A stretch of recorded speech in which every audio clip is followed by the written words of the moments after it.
esse glúten atual, esse glúten hibridizado, que a gente também chama de glúten tóxico, esse glúten vai te fazer... todo mundo pode comer esse glúten? Não, só quem quiser ficar saudável. Esse é assim mesmo. Esse glúten, ele é péssimo para todas as pessoas. Ele não é bom para ninguém. Tem pessoas que vão ter mais problema do que outras, né? Por que nunca teve essa celeuma em relação ao trigo? Porque, na verdade, existem condições que você não pode comer glúten. Como, por exemplo, a doença celíaca. A única condição que, infelizmente, a medicina convencional aceita. Com glifosato. O glifosato ele foi desenvolvido como antibiótico. Então, para já, você tem uma destruição da sua flora bacteriana, intestinal. E essas condições, essas pessoas não podem nem passar perto de glúten. Porque elas têm muito problema, porque elas não conseguem assimilar essa proteína. Cria uma reação autoimune. O corpo reage logo como aquilo fosse um antígeno e dá um problema muito grande. Esse é o primeiro grupo. O segundo grupo, que também é com qualquer tipo de glúten, mas agora com esse atual, porque como eu falei, tem mais quantidade de proteína, aí é relacionado com a proteína do glúten, são os alérgicos. Existem pessoas alérgicos ao glúten, alérgicos à proteína do trigo.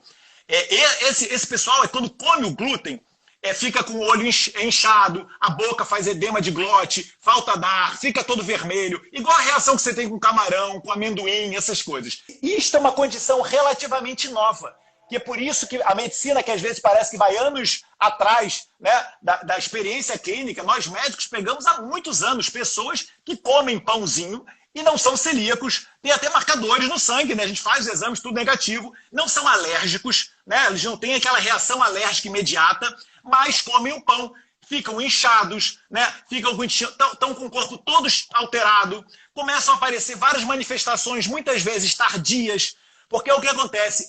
O glúten ele pode fazer uma reação no seu intestino, e aí existe ali um processo imunológico, existe formação de uma coisa chamada imunocomplexos, que o antígeno vai se ligar ao anticorpo, esse imunocomplexo vai ficar circulando no seu corpo, ele pode ir para a sua articulação, começar a gerar um processo inflamatório articular e você começar a ter dor na mão, de um glúten que você comeu 3 dias antes. E você não dá relação direta, não é igual uma alergia direta, entendeu? Você é alérgico, você come e sabe que foi aquilo. Agora, se você come 3 dias depois, você tem uma enxaqueca, você pode não associar aquele pãozinho que você comeu, mas foi o tempo que o seu corpo criou anticorpos, aqueles anticorpos geraram uma reação no seu corpo e você manifestou ela clinicamente.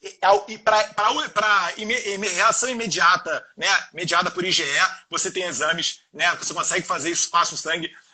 Para fazer o diagnóstico da doença celíaca, você tem o exame, aqueles anticorpos que dosam no sangue, transglutaminase, antiendomísio, antigliadina, anticorpos que o seu corpo produz, muito característico na doença celíaca.